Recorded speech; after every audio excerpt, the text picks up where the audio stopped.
que nos va a hablar de la microbiota y cómo mejorarla nos puede ayudar a ganar más músculo, perder grasa y mejorar nuestra salud y evitar problemas de conducta y enfermedades que no sabemos que ya tenemos. Así que, Víctor, dinos un poco quién eres tú. ¿Qué tal? Buenos días, soy Víctor Jiménez, soy nutricionista, tecnólogo de alimentos, experto en psiconeuroinmunología clínica. También tengo un máster en suplementación y nutrición integrativa. Y también soy experto en medicina tradicional china y acupuntura. Wow. Pues, Víctor, para empezar, explícanos un poco qué es la microbiota y cómo afecta a nuestro día a día. Pues la microbiota es un conjunto de bacterias, hongos, levaduras e incluso virus que viven dentro o sobre nosotros también. Hay una flora no solo intestinal, sino flora también cutánea, ¿vale?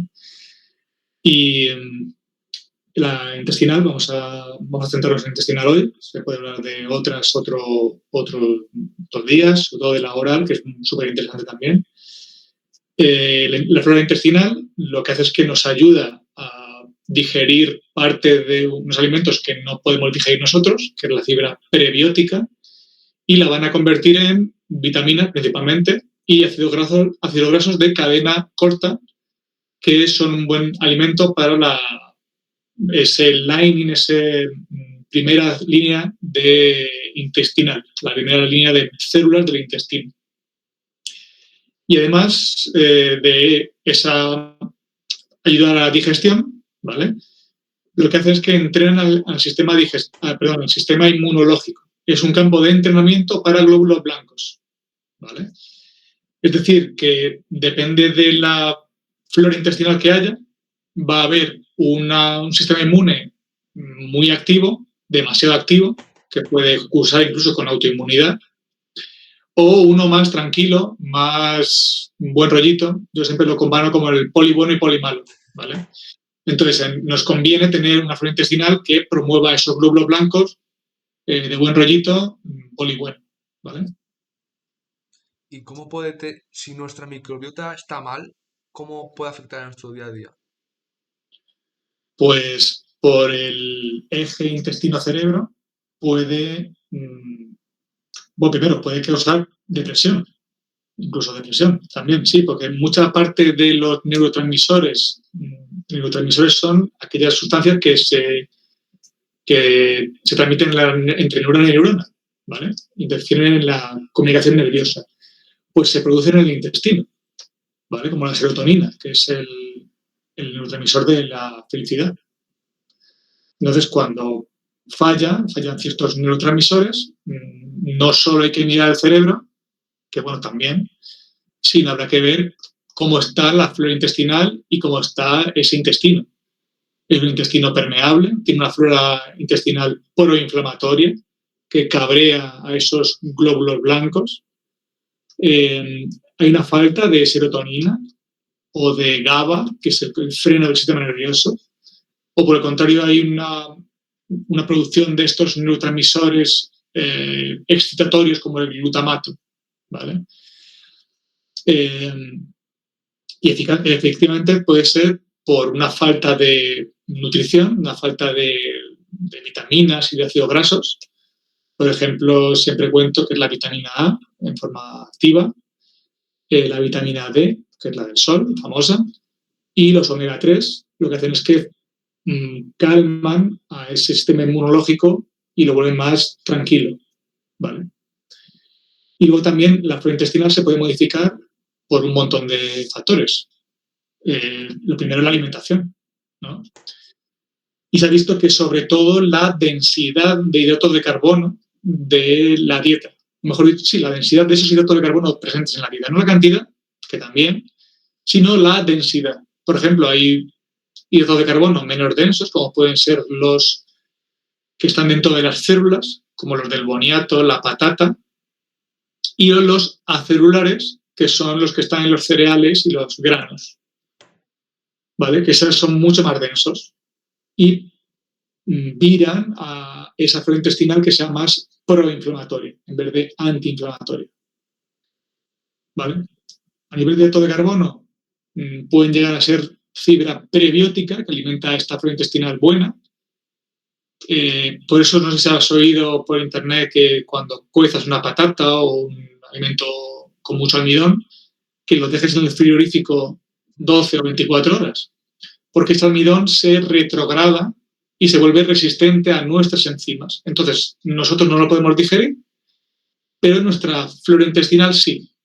Entonces, es alimento para ellas. Esas bacterias, bueno, digo bacterias, pero en realidad son todo el ecosistema microbiano. ¿Vale? Disculpa que te interrumpa, Víctor, cuando dices que nosotros no la digerimos, pero la microbiota sí, ¿podrías ser un poco más específico cuando te refieres a nosotros, que entendemos por nosotros? Nosotros me refiero a nosotros como humanos y nuestro sistema digestivo, nuestras enzimas digestivas. ¿Vale? Es la definición de fibra. Fibra significa, es la definición de fibra es aquello que no podemos digerir nosotros. Yo no tengo la capacidad de digerir, por ejemplo, la inulina, que es un tipo de fibra prebiótica, pero nuestra microbiota sí. Entonces, yo no la puedo digerir, mis bacterias sí, entonces van a prosperar y van a rendir, van a transformarlo en vitaminas y ácidos grasos que me interesan. Para nosotros. Exactamente. Vale. Estás como subcontratando la digestión, ¿vale? O sea, yo no puedo digerir esto, pues subcontrato una bacteria que me la digiera por mí, ¿vale? Y luego está la fibra que no es fermentable, o también se llama fibra insoluble, que nosotros como humanos no podemos digerirla con nuestras enzimas, pero es que la microbiota tampoco, ¿vale? Eso típico, perdona el gráfico, no la imagen gráfica, pero es como el maíz que sale igual que entra, ¿vale? El grano de maíz, o sea, que no está digerido, ¿vale? Está absolutamente igual que ha entrado, ha salido, Es por ¿vale? eso que tú estás diciendo. Claro, claro esa fibra, esa cáscara que tiene el maíz, esa cascarita, yo no la puedo digerir porque no tengo la capacidad de digerirla, mis enzimas no pueden digerirla, pero es que las enzimas, toda esa batería de enzimas, de procesos de digestión que tienen mis bacterias intestinales, tampoco pueden digerirla. Entonces sale el maíz igual que entra. ¿Y eso qué consecuencias puede tener en la salud? Bueno, se aboga porque eso que es bueno porque como que arrastra, eh, pues aumenta el bolo fecal y aumenta el movimiento intestinal. Pero a mi gusto no es tal. Y me explico. Es como si, citando a Josué, que me pareció tan claro y tan directo que le cito aquí, y es que si tú tienes un atasco en el baño, en el váter, en el inodoro, de papel, tú no le echas más papel, ¿vale? Hay que echarle menos. Entonces, la fibra, en general, enlentece el tránsito intestinal, ¿vale? Lo hace más voluminoso, pero lo enlentece.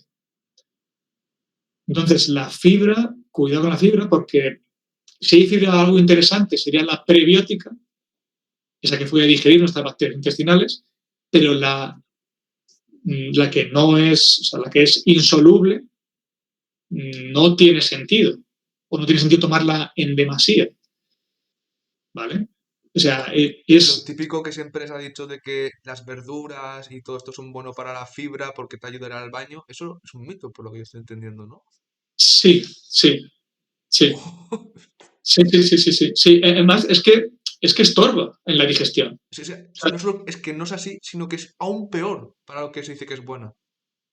Claro, claro, porque tú imagínate, esta fermentación de esta fibra, de toda la fibra en general, ¿vale? Se hace en el intestino grueso. Nosotros lo hacemos en el intestino grueso. Otros animales, como los rumiantes, las vacas y las cabras, tienen 4 estómagos para digerir todo eso. ¿Vale? Es un sistema digestivo infinitamente más complejo para fermentar esta fibra. ¿Qué pasa? Que la fermentación requiere tiempo. Entonces, si nuestro digestivo funciona de la siguiente manera. Yo como, mastico, empieza la digestión en la boca, digiero en el estómago las proteínas, justo pasado el estómago, en el duodeno, se echa la bilis y las enzimas pancreáticas del páncreas y del hígado, ¿vale? La bilis y del páncreas, digieren también las grasas y de ahí se absorbe lo que se puede, lo que he digerido lo absorbo. ¿Dónde? En el intestino delgado. El intestino delgado es solo para absorber lo que yo puedo absorber, lo que he digerido yo, ¿vale? Entra entero, lo rompo y lo absorbo. Y el resto lo dejo en el intestino grueso para que fermente lo que pueda. Cuando dices que fermente lo que pueda, ¿a qué te refieres? A que esa fibra prebiótica y no prebiótica, la insoluble y la soluble, se la coma quien pueda. Yo lo he hecho en un tanque de fermentación, que es el intestino grueso, y que allí se pudra, que lo fermente, que lo pudra, que se lo coma la bacteria que pueda y que me rinda lo que me pueda dar, vitaminas y ácidos grasos. Entonces, si yo como una dieta alta en fibra, necesitaré un intestino grueso grande y lento para que se fermente en ese intestino grueso. Entonces, cuanto más fibra tomo, más lento mi tracto digestivo. Más lento y más grande, más voluminoso, ¿no? Tú has visto una vaca, la vaca es gorda porque tiene mucha digestión, mucha fermentación de esa fibra que está comiendo, ¿vale? Porque es poco densa a nivel nutricional. Siempre dicen, no, es que los gorilas son herbívoros y tal, fíjate que están fuertísimos. Sí, pero ¿tú has visto la barriga de un gorila? Está hinchado, está inflado, es como un balón, ¿no? Sí, como un globo. Está muy Entonces, inflamado. más que inflamado, está lleno de gas, de metano. Esa fermentación genera gas también, ¿sabes? Entonces, parte de esa fibra fermenta en forma de gases, que claro, depende. Si esa fermentación se hace donde debe hacerse, será en el intestino grueso y esos gases salen por abajo, ¿no? Salen en forma de pedos. Claro. Pero si esa fermentación se da donde no se debe, es decir, el intestino delgado, porque es un SIBO, un sobrecrecimiento bacteriano en el intestino delgado, puede haber eructos. La famosa prueba del hidrógeno que se hace con el SIBO, no sé si conoces la prueba, te da una fibra fermentable y anotan cuánto tiempo tarda en expulsar ese gas hidrógeno en concreto, por la boca, por el pulmón, ¿vale? Y claro, esa fermentación cuando no se da en el intestino grueso, que está diseñado para eso, pues puede dar una sintomatología muy mala, muy incómoda para eso, digestiones súper pesadas, hinchazón exageradísima a la media hora de comer, o sea, muy, muy pronto, ¿vale? O sea, no ha llegado al intestino grueso, ni de lejos. Se está fermentando en el intestino delgado, que hemos dicho que no está preparado para eso, sino está diseñado para absorber. El intestino delgado absorbe lo que puede absorber y lo que no lo deja en el intestino grueso para que se lo coma quien pueda, la bacteria que pueda. Bacteria, virus, bueno, ¿no? Hongos, levaduras, quien pueda. ¿Vale? Entonces, se puede intentar ver cuál es el origen del SIBO. ¿Te atreves a decir algo? Del origen del SIBO. Sí, del origen causal del SIBO. Bueno, creo que has dicho. Bueno, te has dicho que el SIBO es un sobrecrecimiento en la, bacteriano en la flora intestinal. O En el intestino delgado. en el intestino delgado. Esa es la definición. SIBO significa Small Intestine Bacterial Overgrowth. Literalmente, sobrecrecimiento bacteriano en el intestino delgado. Pues si me estás diciendo que el SIBO está asociado con gases que se expulsan por la boca cuando deberían de expulsarse por el ano, es lo que he entendido. Y eso es pues debería de ser por comer demasiada fibra, del tipo que hemos hablado, ¿no? Lo entiendo yo. Bueno, puede ser. Es una de las opciones. De hecho, una de las recomendaciones que se hace para quitar el SIBO es una dieta baja en FODMAP, que es esta fibra prebiótica. O sea, yo tomo una dieta prácticamente cero con esta fibra prebiótica que no haya, entonces no puede fermentar en el intestino delgado. O sea, pero a ver, el elefante en la habitación es que hay un sobrecrecimiento bacteriano en donde no debe. ¿Vale? No es que no tenga comida. No sé si me explico. O sea, el problema es cuando esa fibra fermenta en el intestino porque hay bacterias en el intestino. Y no debería haber tantas. Ah, vale, ya pues es porque O sea, habrá la habido parte un importante problema de SIBO, de sobrecrecimiento bacteriano en el intestino delgado, es sobrecrecimiento, más ¿vale? bacterias de la cuenta. Claro, en donde no debe. O sea, son dos cosas, es muchas bacterias y dos, donde no debe. Entiendo Entonces, yo que el cuerpo tendrá como un sistema para dejar entrar y dejar salir pues, las bacterias que le convengan. Entonces, yo lo que he escuchado es que suele haber en el SIBO como pinchazos pequeños que dejan pasar bacterias que no deberían. No sé si tú qué opinas de eso. no, yo suelo compararlo con un río, ¿vale? Entonces, ¿Con un río o con un reel? un Ah, digo, río un de reel de agua, Instagram. Vale, vale, vale. una corriente de agua, ¿vale? Eh, el SIBO sería que esas bacterias han remontado el río, ¿vale? Que es el intestino, de donde deberían estar, que es el intestino grueso, han remontado todo hacia arriba hasta prácticamente casi hasta la boca del estómago, o sea, hasta el final del estómago, ¿vale? ¿Qué pasa? Que ahí no debería haber bacterias. ¿Por qué puede causarse el SIBO? Entonces, vamos al tema. Primero, por un mal funcionamiento de ese peristaltismo del intestino delgado. Peristaltismo se define como movimiento intestinal, ¿vale? Ese movimiento ¿vale? De que empuja el bolo hacia abajo, ¿vale? ¿El bolo? ¿El bolo qué es? El bolo es lo que estoy digiriendo, el quimo, ¿vale? Porque como, pues eso es un bolo alimenticio. Eso se llama sistema complejo motor, ¿vale? Que lo que hace es que es una onda que se da desde el esófago hasta el final del intestino delgado, que es como si tú cogieras una manguera y le hicieras así, ¿sabes? Coge la manguera y le empujas, como para quieres vaciar la manguera, ¿bien? Y eso, claro, se da cuando se ayuna. O sea, mejor dicho, se bloquea, se pausa cuando se come. Entonces, una de las maneras que hay para mejorar esa motilidad intestinal, ese movimiento, ese complejo migratorio motor, es que haya un poquito de ayuno. Mejor dicho, que no estemos comiendo todo el santo día. ¿Vale? Eso es lo primero. Luego, que haya una correcta digestión de lo que yo como.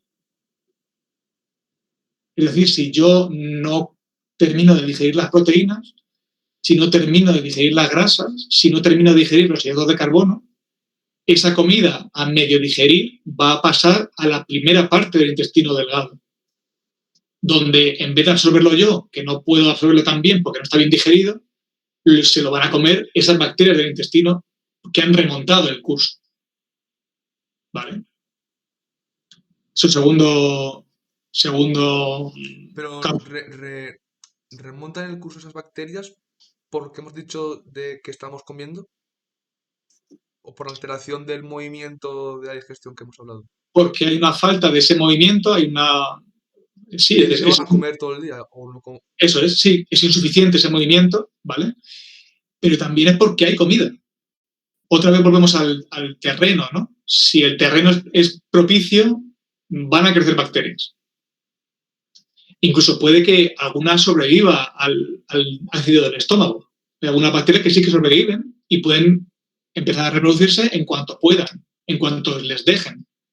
Entonces, si hay parte de esas bacterias que han comido que pueden multiplicarse nada más pasar el estómago, lo van a hacer porque tienen comida. Porque no las puedo absorber yo, porque no está bien digerido, ¿vale? Y otra es por una falta o una insuficiencia de generar bilis. La bilis mata todas las bacterias, es un detergente. Es una manera que tiene el cuerpo de, primero, es un antimicrobiano, y segundo, de emulsionar las grasas para que yo las pueda absorber bien. ¿Qué pasa? Que si yo como una dieta baja en grasas, mi hígado no va a producir suficiente bilis, o mejor dicho, la vesícula biliar no va a tener la necesidad de segregar esa bilis que ha producido al duodeno y, por tanto, no va a matar esas bacterias. No va a emulsionar esas grasas porque no hay. Dicho de otro modo, una dieta baja en grasas va a favorecer un SIBO. Efectivamente. Todo esto desde el punto de vista de la psiconeuroinmunología, de la medicina, entre comillas, normal de aquí. Visto desde el punto de vista de la medicina tradicional china, similar, ¿vale? Todo esto sería una insuficiencia de bazo, ¿vale? De esa digestión, de esa capacidad de digestión, de grasas sobre todo, un estancamiento de hígado, ¿vale? Porque no baja, no es capaz de bajar. Se dice de hígado, pero en este caso sería traducido en el intestino delgado, ¿vale? Y luego madera ataca tierra, que esto no lo hemos visto antes, por eso me gusta la medicina tradicional china, porque se ve un poco más, se da un paso atrás, porque yo fíjate que está hablando todo del sistema digestivo, pero no estaba hablando de estrés, ¿vale? El estrés también pone en pausa la digestión, porque si yo estoy corriendo del león, ¿no? Estoy huyendo, estoy en un modo de huida, de pegar o huir, yo no puedo estar digiriendo, ¿vale? Entonces esa digestión como que se pausa o se enlentece muchísimo. Por tanto, en medicina tradicional china se dice que el hígado, la madera, ataca a la tierra, ataca al bazo, ataca al estómago. El estrés bloquea la digestión. Ya está. De hecho, Víctor, tú fíjate, Sí. el otro día hablaba con mi tía que ya tuvo el SIBO poco después de la cuarentena, ya está recuperada, gracias a Dios, y me dijo que justo le apareció en una época de mucho estrés, porque ella es autónoma y cuando fue la de la cuarentena, pues ya sabes que iban hasta aquí todos. Y me decía que ella piensa que el estrés o sea, que lo que tú vas a decir. Absolutamente. O sea, de hecho, es de las primeras causas que hay que mirar, porque muchas veces se da el estrés. Sí. Siempre que tienes sintomatología distinta, depende de qué caso sea. Por ejemplo, una relativamente común en SIBO, o que, claro, con medicina tradicional china se puede prever que pueda haber un desequilibrio. Son las marcas dentales en la lengua, ¿vale? En la lengua se marcan los dientes. A ver. Por ejemplo, No. Creo un pelín, pero vamos, no, muy poquito. o sea, que yo no tengo estrés prolongado, ¿no? No. Eso es insuficiencia de chi de bazo. Que el bazo no funciona muy allá. Como no sé si conoces las hojas del acebo, que tienen como puntas así. Bueno, luego la pones una foto por ahí. Lo voy a apuntar porque se me va a olvidar. Vale. Directamente se puede buscar una foto de marcas dentales en la lengua y sale. Y también es puede ser una lengua como un poquito hinchada, con una capa blancuzca y como muy mojada, muy, muy brillante, ¿vale? Eso es típica de insuficiencia de chi de bazo. Otro caso sería madera ataca tierra, hígado bloqueado, que puede también generar calor. Entonces se vería una lengua más rojiza, incluso con la capa amarilla, ¿vale? ¿La capa qué es? La capa de la lengua, como una capita, como un moquito que hay encima de la lengua, que también, y con los dentes, las marcas dentales incluso también, ¿vale? Y claro, ¿qué pasa? Que el SIBO, tú vas al médico de aquí de la Seguridad Social y ¿qué es lo que hace? No sé si has tenido el caso cercano o no. Pues yo propio no, pero de familiares sí, pero no más no hemos hablado. ¿Por qué lo dices? Lo que hacen es que se dan antibióticos. Ah, sí. Creo que son 2 o 3. Son como muy, muy típicos, ¿no? Pues esto, ya, pues toma estos directamente, ¿no? Eh, pero claro, no estás atajando la causa en ningún caso. Estás, pues eso, podando, quitando la mala hierba de raíz, no de raíz al revés, como la parte de arriba, cortando las hojas. Estás podando, pero no estás quitando la raíz del problema. Pan para hoy, hambre para mañana. De hecho, incluso ciertos antibióticos pueden empeorar también la salud a nivel energética del bazo, generar más humedad, más flema, más carga digestiva y pueden al final empeorar el problema. Entonces, no digo que no esté mal, porque en algún momento puede ser interesante algún antibiótico. Para este caso incluso también, ¿eh? Para otros casos seguro, desde luego. Los antibióticos han salvado y van a salvar vidas. Solo no tengo ninguna duda. Pero en este caso, que es así tan concreto y complejo, yo no empezaría por antibiótico. O sea, tampoco lo descarto, ¿vale? Pero haría a la vez otra cosa. ¿Qué harías? Primero, mirar el estrés. Eso hay que mirarlo sí o sí, ¿vale? No hay nada, ninguna enfermedad que mejore con estrés, ¿sabes? Así que eso lo primero hay que bajarlo, ¿vale? Luego, para mejorar esta energía del bazo, lo que hemos dicho otras veces, no comer nada o una dieta basada en crudos, porque el crudo daña mucho al bazo, lo dificulta, sí, no le va bien. Entonces, cosas calientes, ¿Pones algún ejemplo de alimentos crudos a evitar en caso de pues esto? ensalada, por ejemplo. La ensalada es absolutamente todo crudo, ¿no? Bueno, se puede echar de todo a la ensalada, pero vamos, típica ensalada de lechuga y tomate, eso es frío para el intestino, para el bazo, para el estómago. Entonces eso hay que limitarlo. Luego, tomar cosas calentitas, tipo caldos, purés.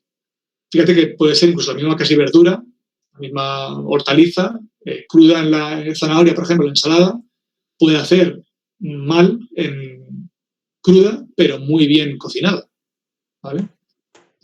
Infusiones que calienten, tipo jengibre, canela.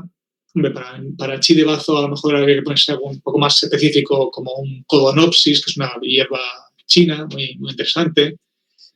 Eh,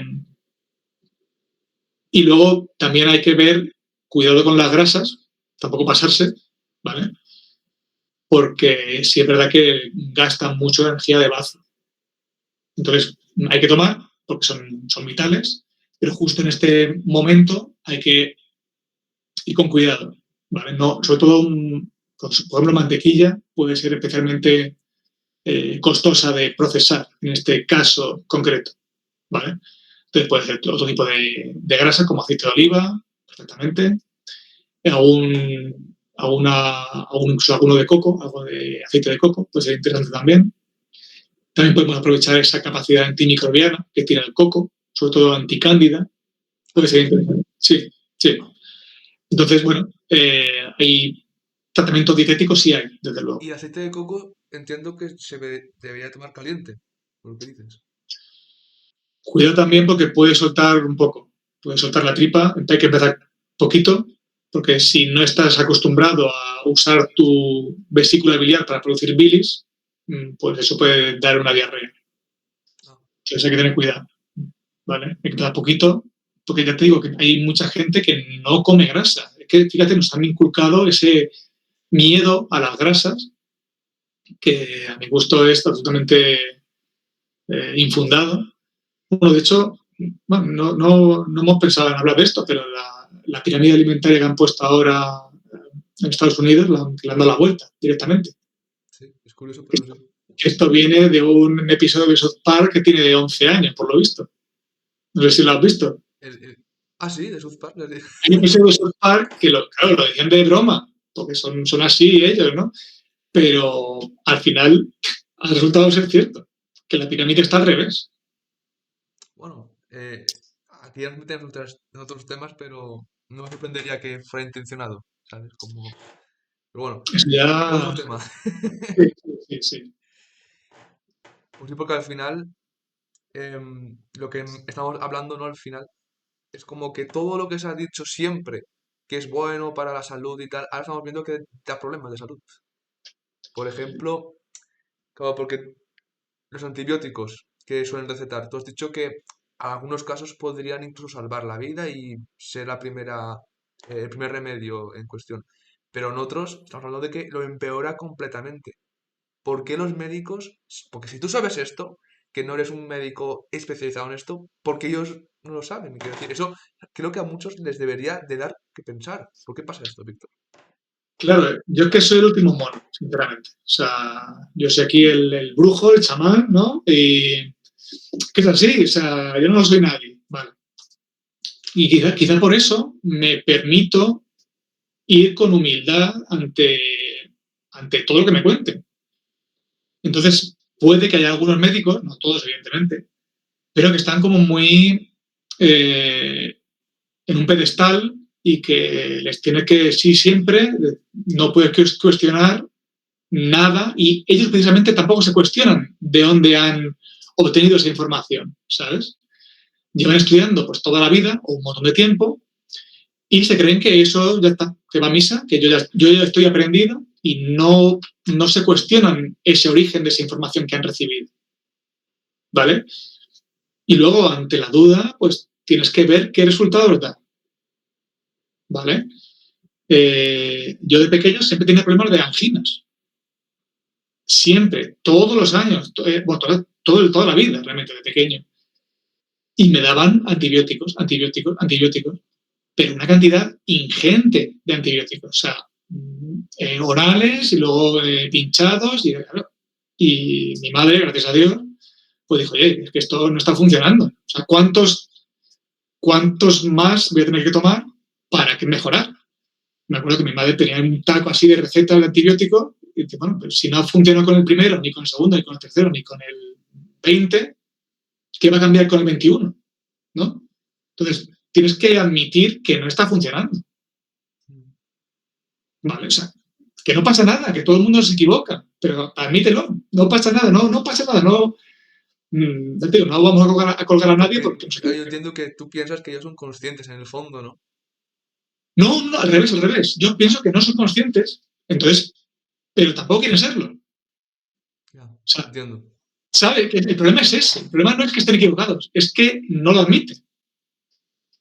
Como que no están abiertos a, a otras posibilidades. Exactamente, Les falta como abrir exactamente. la mente, ser más abiertos de mente en algunas.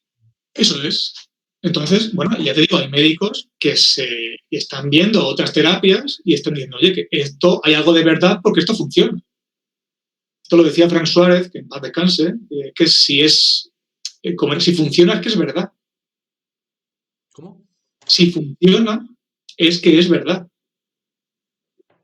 Ya está. O Sí. sea, no le den más vueltas. O sea, tú prueba lo que sea, lo que tú quieras. O sea, yo no, o sea, prueba lo que te digo o no, prueba lo que te dice el médico o no, pero si no funciona, no es verdad.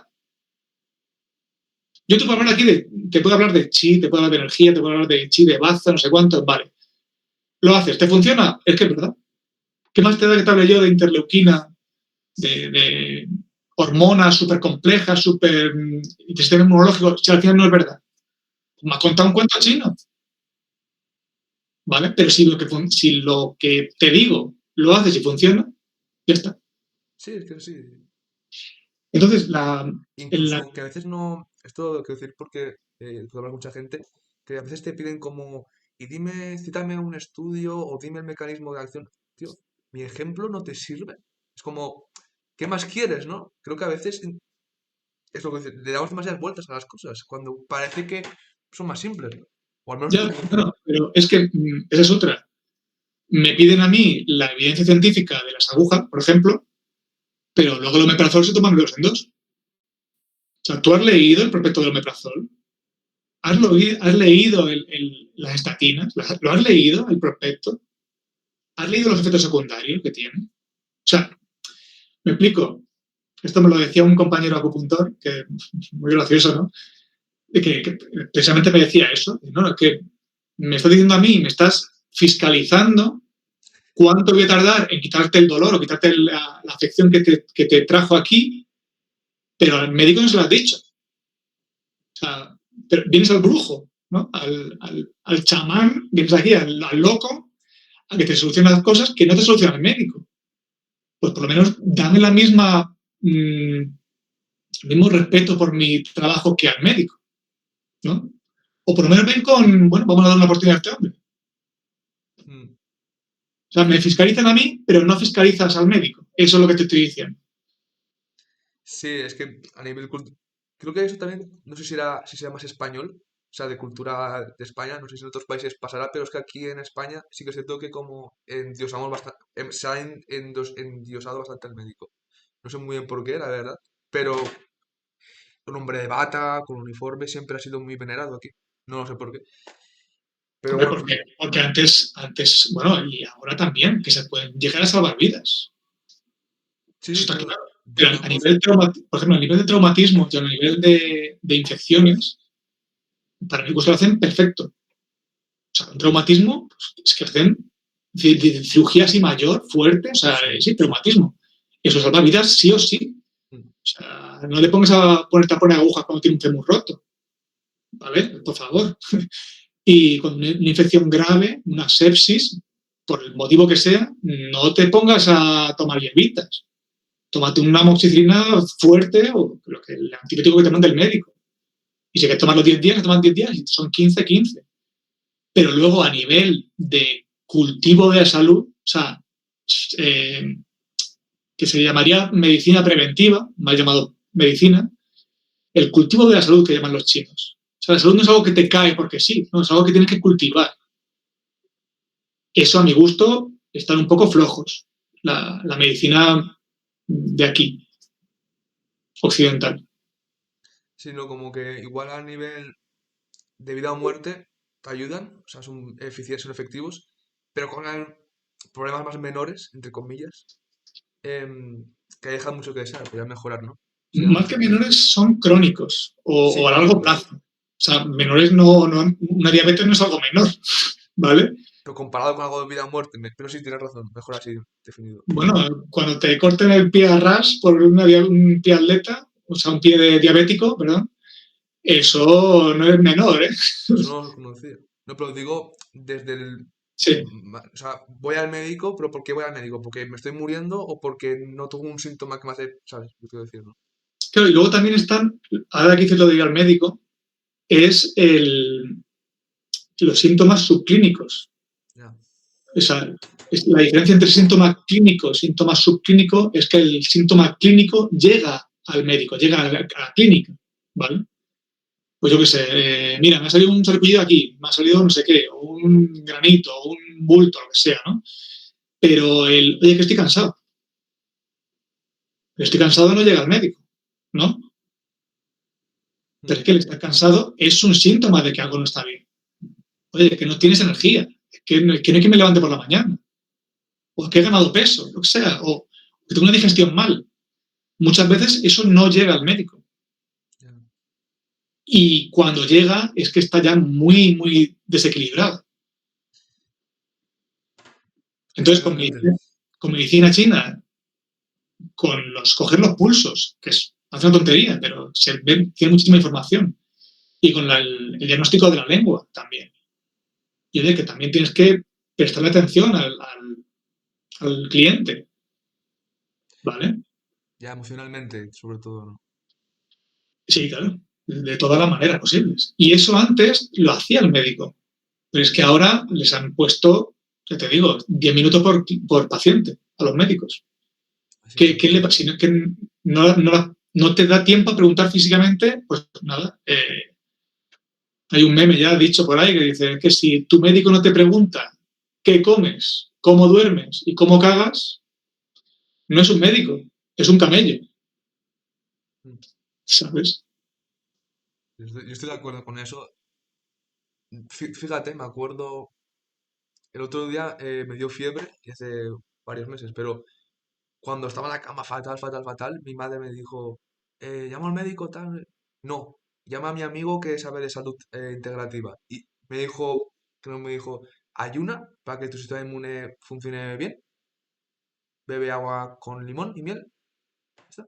Y así me curé. O sea, yo personalmente prefiero pedir consejo a alguien como tú o otra persona que pues sepa que es más consciente de estas cosas que un médico, que un profesional en sí.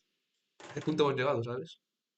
Bueno, eso es tu decisión y hay gente que preferirá ir al médico, hay gente que preferirá otros profesionales. Pero bueno, si te funciona a ti, yo no voy a decir, ya está. Pero al final es lo que estamos hablando de pruébalo y en función de resultados, pues valora. Es que al final es eso. No hay una verdad absoluta, es más el feedback. El feedback, yo creo que es lo más importante. Entonces, Víctor, hemos hablado de los problemas asociados a la microbiota que podríamos tener a nivel silencioso, porque yo creo que el 99% lo tiene a nivel silencioso. Yo, el primero, hablando fuera de cámaras, lo hemos visto. Te quiero preguntar ahora por los 10 peores, bueno, no voy a poner número, los peores alimentos para tu microbiota. Vamos a ver. En microbiota yo la junto con salud intestinal a nivel de intestino permeable, por ejemplo. ¿Vale?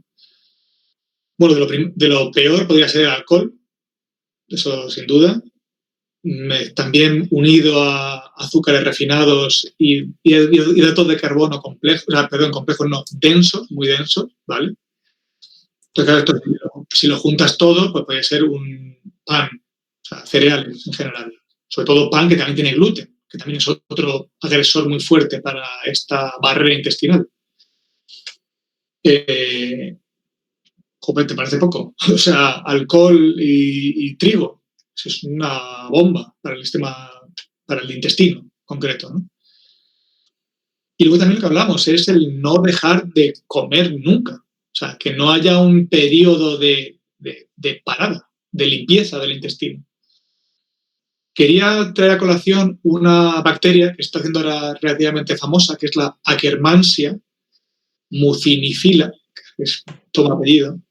Bueno, Akkermansia es una bacteria que mejora la diabetes tipo 2, ¿vale?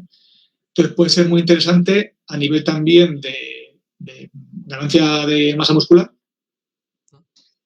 Y el problema es que, a mi gusto, de momento, no ha habido ningún suplemento que la aumente de manera buena en el intestino. Es un suplemento de tomar, meto una pastilla y me mejora esa cantidad de Akkermansia, ¿vale?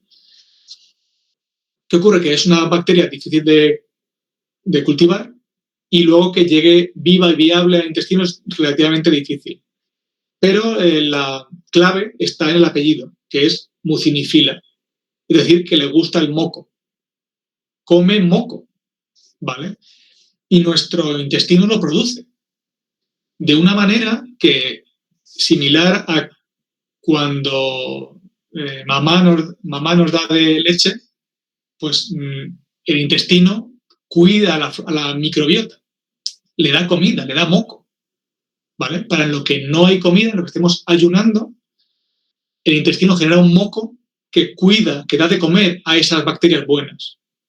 Entonces, otra vez, el ayuno puede ser muy buena estrategia para resetear esa flora intestinal proinflamatoria, causada por el motivo que sea, y favorecer esta, entre otras, la Akkermansia. Entonces, la Akkermansia, esta bacteria que hemos hablado, puede verse favorecida por un ayuno medio o prolongado. A su vez, quita o disminuye el porcentaje de bacterias proinflamatorias.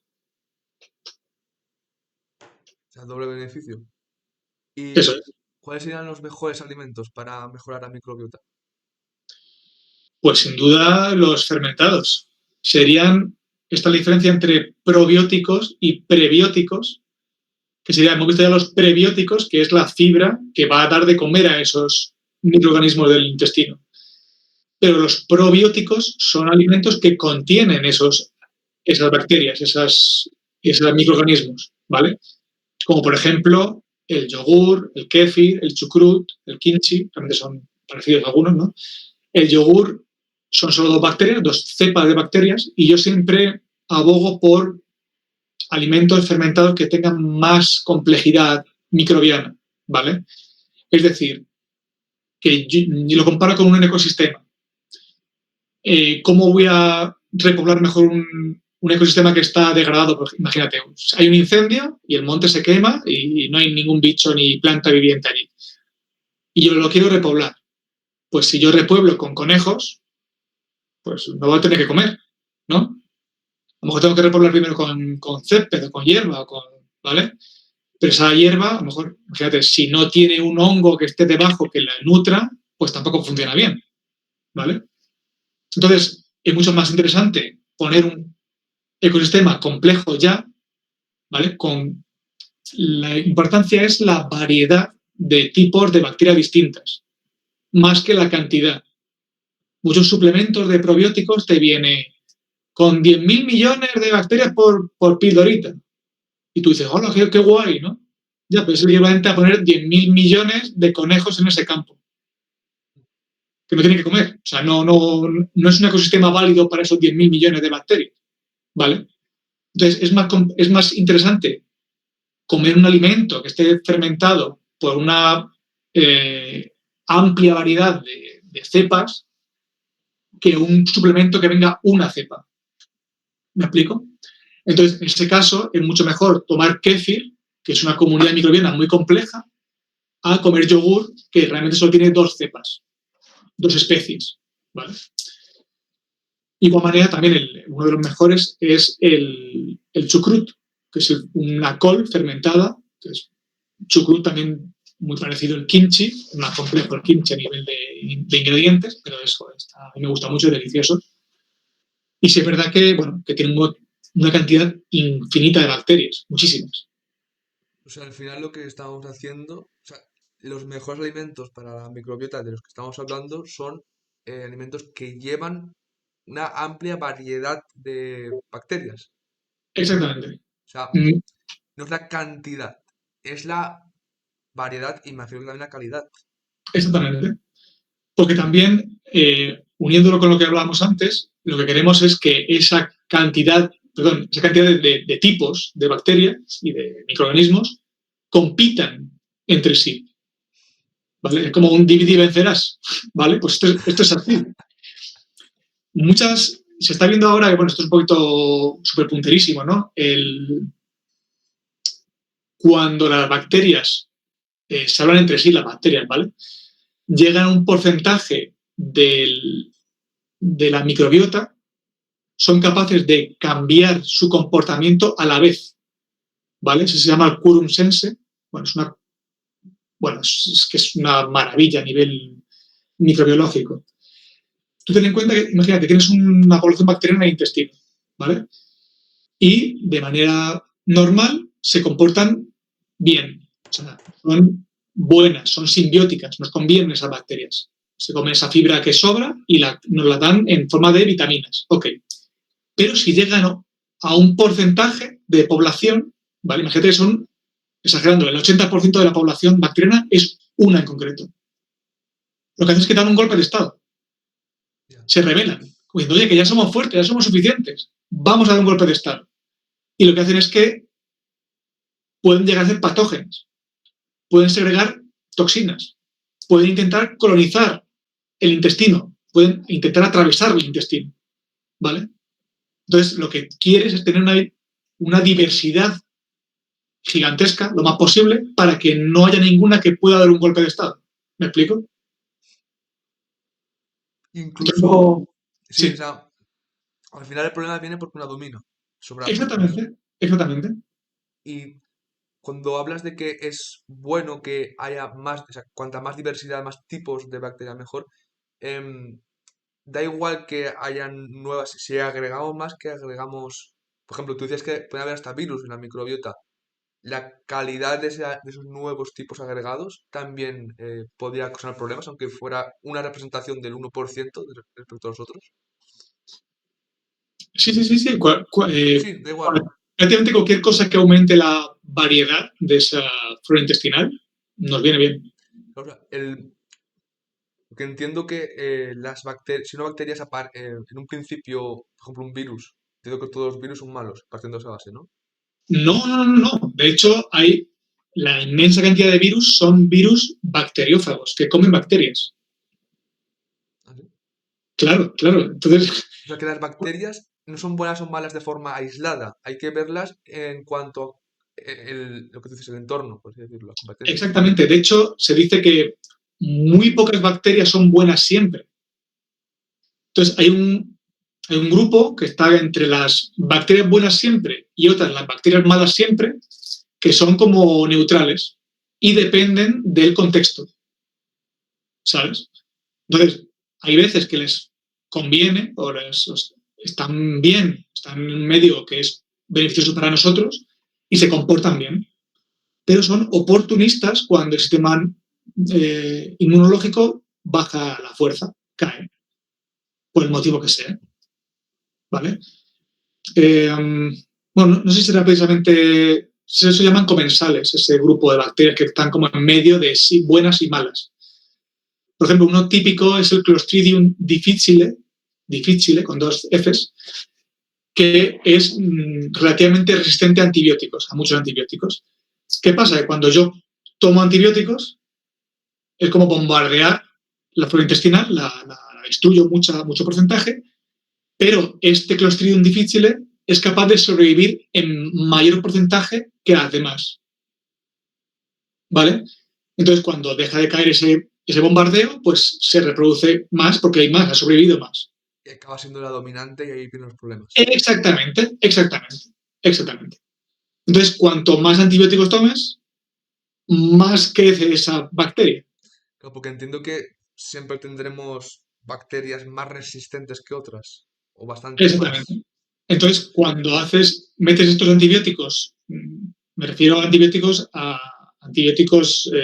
farmacológicos, ¿vale? Porque hay alimentos y hay sustancias que también son antibióticos, pero que no son farmacológicos. Pues lo que hace es que seleccionan de manera accidental a esta bacteria, a este Clostridium difficile, que es capaz de esporular, de meterse como en un búnker cuando pasa ese antibiótico. Y cuando se va ese antibiótico, pues vuelve a germinar. Y al Ah, final acaba causando un desequilibrio relativamente grave porque no hay variedad bacteriana. No hay nadie que compita con él.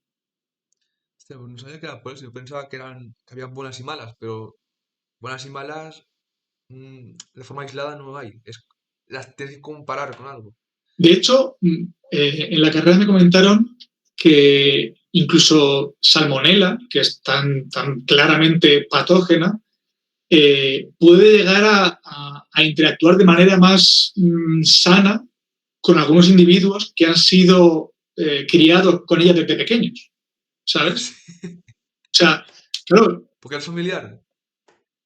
claro, exactamente, porque el sistema inmunológico la contempla como familia, ¿vale? Una palabra, como familiar, exactamente. O sea, no hay buenas y malas, sino conocidas y desconocidas. Increíble. ¿Sabes? Esta suena un poco coño, ¿no? Pero imagínate de típico, joder, ¿por qué sales con este tío si es un borracho, no sé qué? Ya, pero porque le conozco, porque sé cómo es. No sé si me explico. O Sí. sea, en el contexto de amiguetes es más, pesa más el que le conozca a las virtudes que tenga, en cierta manera, en cierto modo, ¿no? Sí, sí, sí.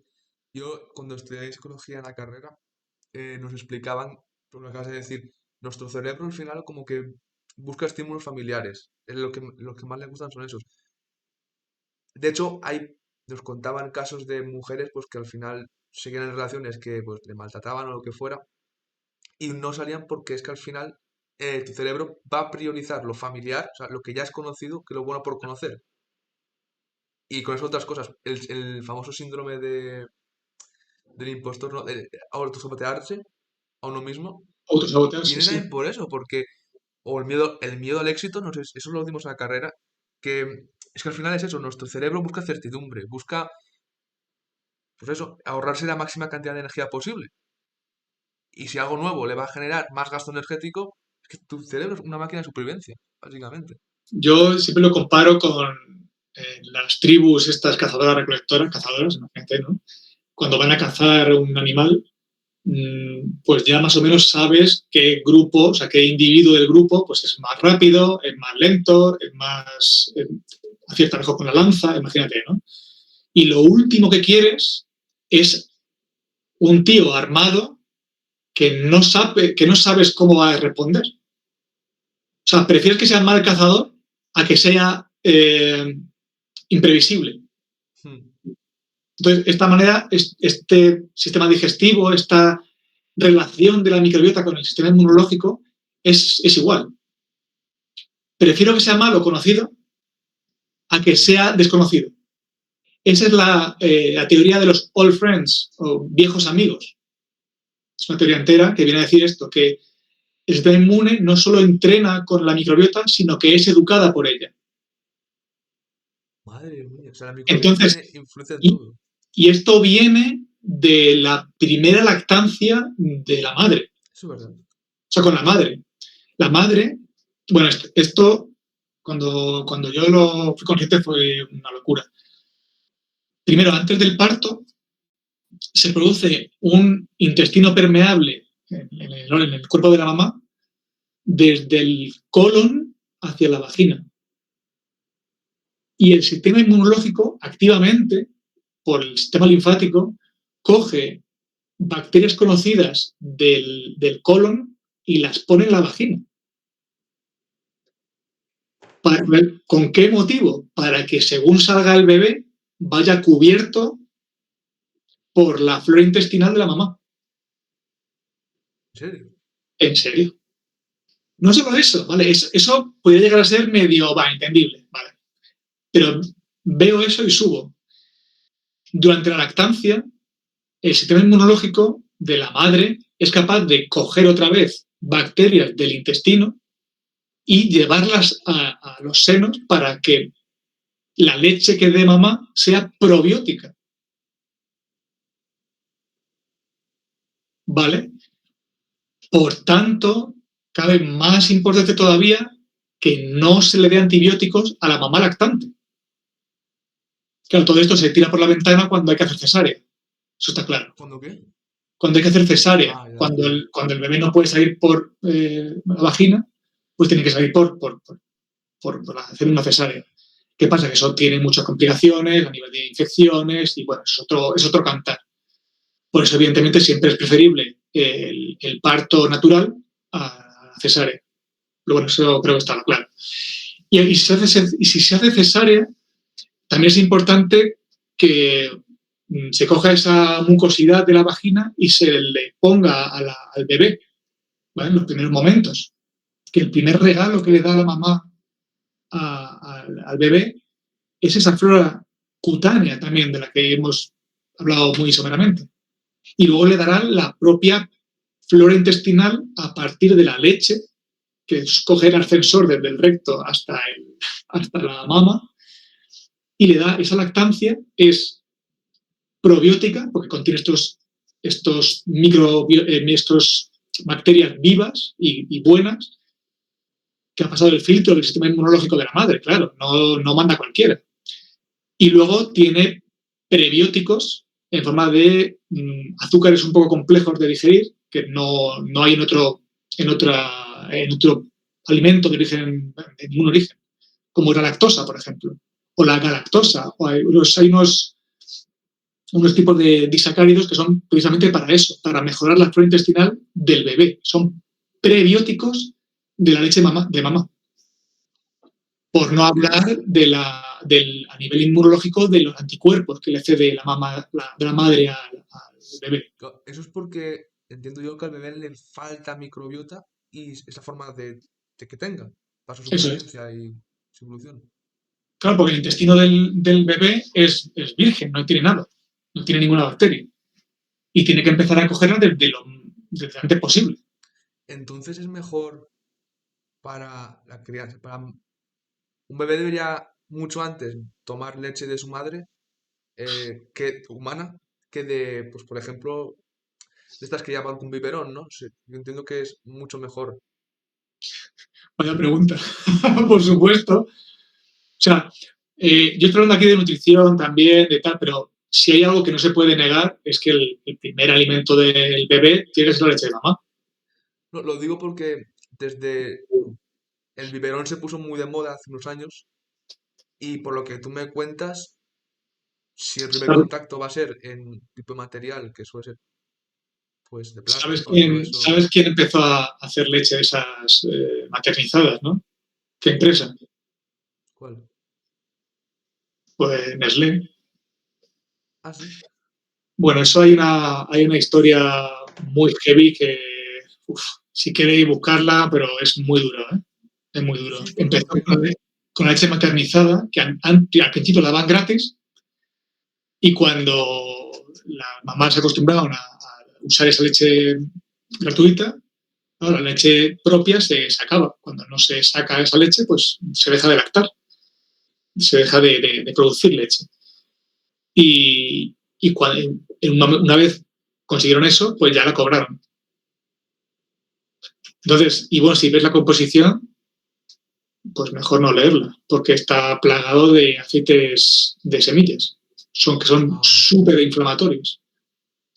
Y azúcares y no tiene nada que ver, absolutamente nada que ver con la leche de mamá. o sea que o sea, la estrategia de Nestlé para luego vender eso era darlo gratis para que ese nuevo hábito hiciera que las madres no producieran leche por sí mismas, de tal forma que dependieran de Nestlé para su... Exactamente. Madre mía. Pero aún así, o sea, a ver, evidentemente, si a la madre no le sube la leche, por el motivo que sea, pues bueno, pues ya habrá que buscar otra cosa. Claro, evidentemente. Y luego pues ya podemos entrar en debate de cuál es la mejor. Pero eso es una cosa y luego otra es inducirlo artificialmente, Exactamente. a sabiendas, porque eso no haces por casualidad, eso es porque lo sabes, has hecho un estudio y sabes las consecuencias, digo yo. Eso ya, bueno, es un cliente cautivo. Ya, madre mía, eso no lo sabía, lo de Nestlé, creo que vamos a dedicar, haremos un podcast una vez de ese tipo de cosas, ¿sabes? Como una por una, Uf, porque esto la gente, es que si no te metes mucho, no...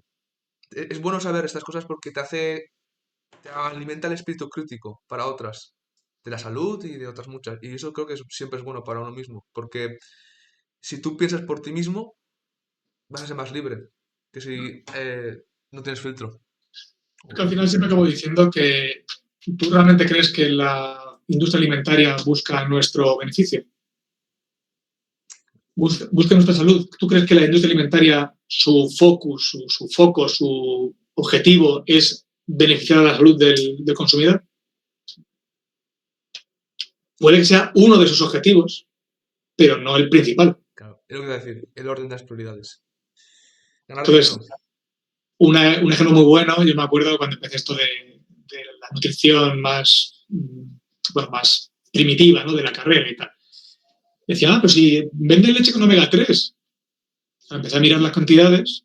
Dice, la cantidad de omega 3 que hay en una lata de sardinas es equivalente a 13 tetabricks de leche con omega 3. Pues ya está. Ya está. Entonces, ¿para qué me pones omega 3 cuando pones tan poco que no es casi ni medible? Y sobre todo que te lo venden como... Esto es muy bueno a 3. Y luego, eso, te vas a mirar y como Vamos, si que nos fueran muchas engañan por todos cosas. lados, ya está. Pero bueno. Vale, vamos a ir avanzando. Entonces, tú como os he hablado del SIBO antes, de aquí saqué un clip, si hay un consigo, bueno, ya hemos hablado, en el caso de que fuera un problema de alimentación, bueno, claro, esto es la pregunta, pero no la hacer, porque es que eso depende de cada caso, ¿no? Habrá que hacer un diagnóstico primero, ver la causa, porque hay varias. Claro, primero sería ver si lo relaciona con una temporada, un pico de estrés. Claro. Ya no el estrés, hay gente que tiene estrés por, yo qué sé, por salir de casa, por estar en una multitud, por ejemplo. No lo veo tampoco muy raro. A lo que voy es que es la percepción del estrés, ¿vale? Estaba muy de moda estos suplementos de, ¿cómo se llaman? Que mejoran la respuesta al estrés, adaptógenos, ¿vale? Eh, precisamente para eso, para ser más resistente al estrés, para que tú percibas el estrés y dices, bueno, vale, pues muy bien. Y seas capaz de relativizarlo. ¿Lo dices a nivel mental o más fisiológico? Ambos, Ambos. ambos. ¿Qué es otra? No puedes separar tampoco. Ya. Lo piensa la cabeza, piensa el cuerpo y el cuerpo la cabeza. Entonces, es similar. Eso es lo primero, sería ver si es causado por un estrés. Eso es lo primero. Luego, si hay algún bloqueo a nivel también igual mental o hepático o ambas, ¿no? Donde ahí igual no hay casi no hay ninguna enfermedad que mejore con un estilo de vida sedentario. Pues igual hay que moverse. Mm. Entonces, puede ser que un trastorno gastrointestinal como es el SIBO esté causado por una falta de ejercicio físico. Perfectamente. Sí. Perfectamente. Entonces, ¿Pero otra por qué? Porque podría ser por el tema del riego sanguíneo, que está como más obstruido y sí, más. sí, claro. Y el bloqueo no deja de ser eso, una estasis, un bloqueo de chi, un bloqueo, y, y luego también a nivel mental. O sea, estás estancado, te sientes estancado a nivel profesional, a nivel vital. Pero, ¿dónde ponemos la línea entre nutrición y psicología? ¿No? Y psicólogo, ¿no? Nutricionista y psicólogo, ¿no? ¿Qué te estás flipando? Hombre, pues a lo mejor sí un poco, pero algo de psiconeuroinmunología también tengo. Entonces, hay que ir más allá. A lo mejor hay que empezar por a nivel filosofía casi. Sí. ¿Qué es lo que te mueve? ¿Cuál es tu objetivo vital? Suena un poco heavy para un reflujo o un hinchazón abdominal, Mm, pero ostras, esa es la raíz verdadera. sí. O De puede hecho, ser más. Sí, mira, fíjate, yo me acuerdo hace 2022, sí, hace unos 3 años y medio, yo tenía problemas de sueño. Aquí en mi pueblo habían fiestas, entonces el altavoz de las fiestas estaba súper arriba toda la noche. Y yo pensaba que era por eso lo que no dormía. Pero luego me acuerdo que en esa temporada yo estaba muy solitario en casa, muy aislado, no, porque no sé por qué exactamente, pero coincidió así. Y fue quedar con mis amigos una noche y reírnos, y me acordé toda la vida volviendo a casa caminando de noche, durmiéndome, con el ruido a tope de la música, o sea, que a veces son cosas así, no siempre, pero puede ser, puede ser. bueno, en el caso de que sea puntual ese ruido y tal.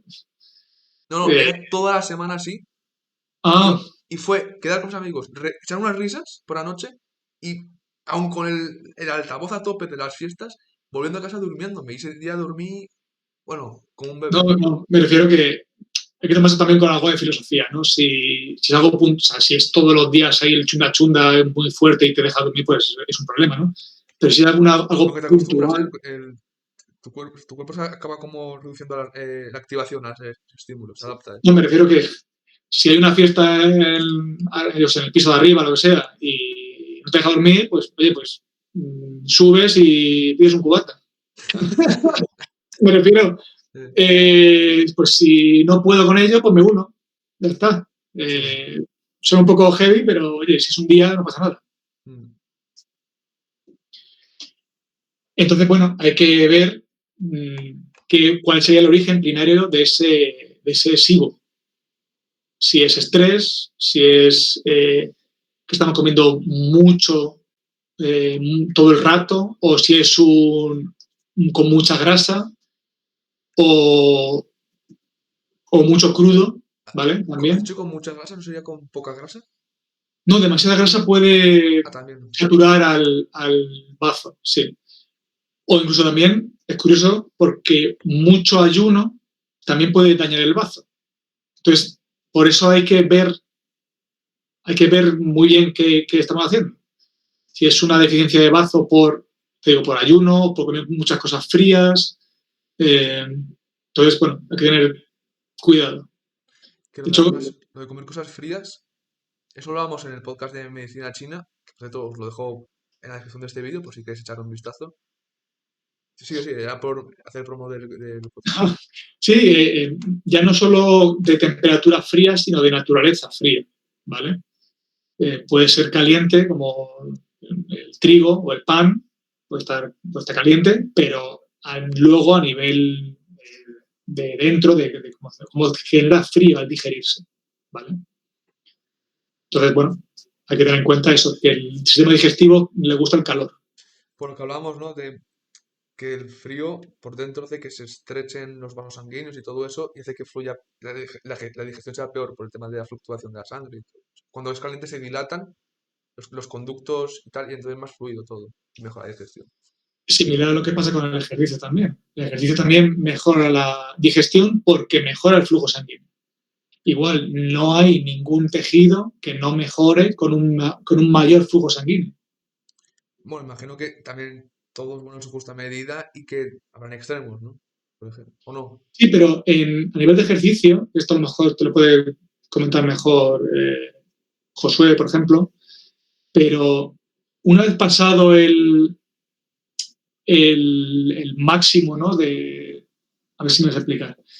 La hormesis, ¿sabes lo que es? ¿No? O sea, en un estímulo hay un momento en que el estímulo deja de ser positivo para ser negativo, ¿vale? Para lesionar, ¿no? En este momento es cero ejercicio físico, es muy malo, muy, muy, muy malo. Cero me refiero a que estás encamado, ¿vale?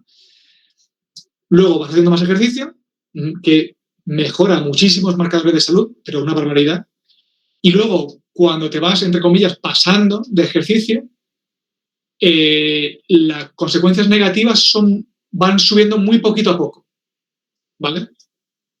Entonces, es mejor, entre comillas, pasarse de poco, bueno, quizá al revés sería mejor. Sería mejor pasarse de mucho porque lo negativo es muy poco, sube muy lentamente. ¿Me explico? Sí, como tienes tienes más que ganar que perder, ¿no? Exactamente. Sí, ¿cómo es? Me sale en inglés, diminishing return, ¿no? Algo así. ¿Cómo? No, de hecho es al revés, es lo contrario.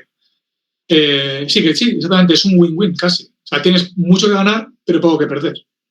Sí, o sea, tú decías el risk-benefit, el riesgo-beneficio. Sí, eso es, sí. Me he confundido con Eso en inversión se usa mucho. El concepto yo que estoy familiarizado con el tema de inversión es es una muy buena guía. ¿No es el return of investment? Ah, el El ROI ROI, dices. Sí, el algo ROI. así, ¿no? O sea, yo invierto en ejercicio físico y lo que me da, el retorno, es brutal. Y luego va bajando. Esa proporción va bajando. No, eso es una cosa. Y luego está el riesgo-beneficio, que en este caso sería, vale, yo meto, pero si hay este riesgo, ¿cuánto me podría hacer perder? Es una cosa. Son cosas distintas, por eso son siglas distintas, pero sí, más o menos, yo creo que ese ejercicio es lo que tú dices. Mejor pecar de más que de menos, ¿no? Por eso. Entonces, Es igual que el contenido de sal de la dieta. ¿de qué? De sal, es mejor pasarte de sal que quedarte corto. Ah, sí, sí, sí, sí. Que por cierto, Sin ninguna duda. en el tema de contigo, Víctor, que hace muchas cosas. ¿Cómo influye la sal en la microbiota? ¿Influye de alguna forma? De hecho, hay teorías que tengo aún que comprobar que de igual manera que nosotros podemos fermentar el chucrut, que no deja de ser col y sal, luego le metes más cosas, lo que quieras, en un bote cerrado y cierra y fermenta eso, y la sal es lo que hace que evite que crezcan bacterias patógenas, ¿vale? Tú coges cualquier vegetal del universo, lo metes en un bote, llenas de sal, lo petas de sal, hablando en plata, y no puede crecer ningún patógeno humano. ¿Qué dices? ¿Por qué? Porque no crecen patógenos humanos más allá de un porcentaje de sal. Ah, sí. No pueden Bueno, crecer. ¿de qué tipo es sal? Que aquí está la clave. No, tampoco es la clave. La clave Ah, es da igual el la tipo. cantidad. Pues hay veces que me dicen, cuando yo hago chucrut y tal, que bueno, me preguntan, oye, ¿lo pueden hacer sin sal? porque tengo hipertensión o lo que sea. Digo, no, sin sal no se puede hacer. Porque es peligroso. Es peligroso hacer un chucrut sin sal o bajo en sal. ¿Por Porque qué? pueden crecer patógenos humanos. Entonces, si tú alcanzas un nivel de salinidad correcto, no pueden crecer patógenos humanos, ningún tipo de patógeno humano a nivel bacteriano. ¿No? Puede sobrevivir algún patógeno en plan un parásito grande como un anisakis, por ejemplo. Pero a nivel de microbiología de vegetales, no pueden crecer. ¿Y eso qué mecanismo de acción ocurre ahí para que suceda? Porque es un límite. Es un límite de supervivencia de patógenos humanos. Entonces, a lo que iba es que si tú comes una dieta lo suficientemente alta en sal, esto es una teoría que aún tengo que comprobar, ¿eh? Pero bueno, yo os la cuento para que hagáis vuestras propias averiguaciones y si lo hacéis me lo contáis. ¿Eh? Es que si tú comes lo suficiente alto en sal, esa cantidad de sal es capaz de matar o hacer inviable el terreno, otra vez hablando del terreno, para patógenos, hablando del intestino. Ese bolo alimenticio que yo como va asegurando que no haya patógenos humanos a lo largo de todo el intestino. ¿Pero porque los mata o por qué? Porque no les es proclive, no les es beneficioso. Pero esa sal cuando llega en esa zona donde hay mucha microbiota, por decirlo así, ¿cómo, o sea, desde que aparece hasta que desaparecen esos patógenos, qué ha pasado? Principalmente que no les da de comer, solo por un lado. O sea, no pueden crecer, Claro, no pueden no crecer. les da de comer, pero has dicho que solo esa sal, o sea, habrán otros alimentos o otros bolos de los que sí que puedan comer, entendido yo, junto a la sal. Eso es. Entonces, qué pasa ahí? ¿Cómo la sal influye en los otros bolos alimenticios? Pues que hay bacterias, en este caso, que sí son capaces de crecer a esa salinidad, pero no son patógenas. Ya está. Sí, sí, Entonces, sí, eso he entendido. Lo que pregunto es que, vale, la sal no alimenta a esas patógenas y por eso no, no, mueren. no es que alimente, es que hace que el ambiente sea hostil para ellas. Porque hace crecer a las otras sobre ellas. Claro, porque permite crecer a las buenas y no a las malas. Y aquí entramos en el maravilloso mundo de los antibióticos naturales, que esto es una vuelta de tuerca brutal. Es que si yo cuando me tomo una amoxicilina o una penicilina farmacológica, eso es un bombardeo, mata todo. ¿Vale? Salvo algunas que hemos visto que encima son malas, como el Clostridium difficile. Pero si yo tomo unos antibióticos naturales, como por ejemplo el aceite de orégano, que cuidado porque es un poquito fuerte, hay que tomarlo un poco con cuidado, eso mata a las patógenas, pero no a las beneficiosas. ¿Vale? También, por ejemplo, los quesos con mohos también tienen estos antibióticos, esta penicilina, pero no solo penicilina, sino un montón de compendio de antibióticos que compiten, que evitan el crecimiento o incluso directamente matan a bacterias que no son beneficiosas. O sea, comerte un Roquefort, hablando en plata, también es una manera de tener un antibiótico selectivo a patógenas, a bacterias patógenas. Sí que al final es lo mismo de, o sea, lo natural, volver a cosas naturales, ¿no? Por decirlo Pero así. es que esto no estoy inventando nada. En la antigüedad, en el mundo antiguo y no tan antiguo, los antibióticos eran pan mohoso. Así. Era pan que se dejaba enmohecer a posta, ¿vale? Para que creciera moho. Y el moho se ponía, la rebanada de pan mohosa se ponía sobre las heridas de guerra, Así. para que no crecieran bacterias patógenas. ¿Y cómo cojones llega a esa conclusión? ¿A quién se Muy le buena ocurre decir pregunta, el pan cómo va a hacer? Y probarlo. muy buena pregunta. Pero claro, es un antibiótico, joder, más que asco, joder, que moho, ¿sabes? Que no es algo que esté rico, no sé, que no huele bien, es rico, tal, el moho del pan, sobre todo, que, no sé, yo lo veo y digo, uff, Sí, al Bueno, humano le entra por los ojos y por el olfato la comida. claro, que lo pongan en una herida, ostras, yo no sé, uf, mal rollo, ¿eh? Pero eso impedía que crecieran patógenos humanos. Evitaba que crecieran patógenos que iban a matar a la persona. Los primeros antibióticos eran esos, eran mohos directamente, Claro, porque porque los mohos llevan peleando con bacterias durante millones de años. El descubrimiento de la penicilina fue un error de Pasteur, que se encontró un moho que estaba ganándole el terreno a una bacteria. En la placa de Petri, ¿vale? Estaba creciendo un moho que estaba como empujando, como echando a un lado a la bacteria para comerse él el nutriente que había debajo de la pero placa. tú fíjate, Víctor, estás hablando de microorganismos que tenemos que ver con un microscopio o algo así. O sea, Sí, ¿cómo que algo tan pequeño, de verdad, puede afectar a órganos tan grandes? Y eso a mí me flipa. No- porque lo grande una vez fue pequeño, o está hecho de cosas pequeñas.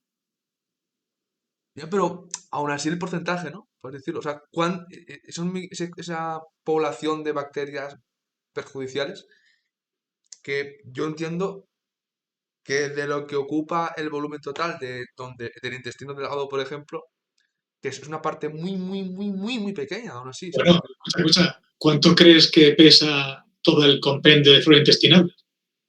No sé, dime tú. Estoy hablando de memoria, pero me la juego. Unos 2 kilos. ¿Ah, sí? Entonces, de eso de pequeño, como que tú lo digas. 2 kilos. Eso es verdad. Ah, no, no sabía. Lo estoy diciendo de memoria, ¿eh? Se puede mirar luego ahí por Pero internet. como si fuera un kilo, que hablamos de kilos. Que te estoy diciendo que es como un órgano. Hostia, eso no sabía. Es un órgano y, bueno, y físicamente importante a nivel también de masa. Pero ¿cómo Sí es sabes? verdad que son más pequeñitas las bacterias, a nivel de número, puede que nos superen el número incluso, ¿vale? A nuestras células. ¿Ah, sí? Sí, sí, Tenemos sí, más bacterias que células. sí. Claro, esa es otra. ¿Hasta qué punto somos comunidades bacterianas en un esqueleto humano, en un exoesqueleto humano? Esto es un poco una paja mental, ¿eh? Pero me explico. O sea, si están gobernando nuestro sistema nervioso a base del nervio vago, esta conexión intestino-cerebro, ¿no? Mm. Y nos superan en número, ¿quiénes somos? Nos superan en número, pero no en peso. En peso lo otro mucho, pero aún así, Sí, pero me refiero, a lo mejor nuestro piloto es la flora intestinal y el resto es un exoesqueleto, ¿no? Es que igual cuando yo me subo a un coche, ¿el coche qué es? El coche es como el exoesqueleto, ¿no? Lo de fuera. Yo peso menos que el coche, pero el que gobierna soy yo. El que conduce soy yo el coche. Y entonces, la flora intestinal, similar, ¿no? bueno, ahora con los Tesla, no sé, pero te entiendo. Bueno, el coche pesa más todavía, el Tesla pesa más. Pero me explico, o sea, ¿hasta qué punto somos humanos llevando un saquito de bacterias y no somos bacterias siendo llevadas por un esqueleto humano? No sé, da Esto que es, pensar. esto es un poco filosófico, un poquito friki, ¿no? Pero No, bueno, pero ¿por sí qué que es no? cierto que la influencia que tienen sobre nuestra conducta y nuestra forma de pensar es evidente. No hay que Es negarlo. innegable, desde luego, sí, sí, sí, sí. A mí es que me flipa porque claro, lo ves en un microscopio y dices, "Pah". Pero no, hablando seriamente, son capaces de... Juanjo, me contó, Juanjo es un amigo en común que tenemos, que hay incluso bacterias o gusanos, no me acuerdo de la palabra que dijo, que son capaces de, ¿qué fue? De querer, de buscar tu suicidio, o sea, de que tú pienses que te quieres suicidar, porque Sí, hemos, quieren hemos dado el toxoplasma. ese tipo de cosas. Cosas muy serias, ¿eh? Y que los niños autistas, los niños que son autistas ya de pequeños, que también son por una influencia de parásitos, se ve que se está empezando a ver. A ver, es que, sinceramente, a día de hoy sabemos poquito de flora intestinal. Así. ¿Vale? Se están viendo cosas como muy someras, muy... Mira, por ejemplo, a lo largo de la vida ha habido como dos grandes grupos de bacterianos, las bacteroidetes y los firmicutes, que van modificándose esa proporción a lo largo de la edad, con la edad del humano, ¿vale? De las personas.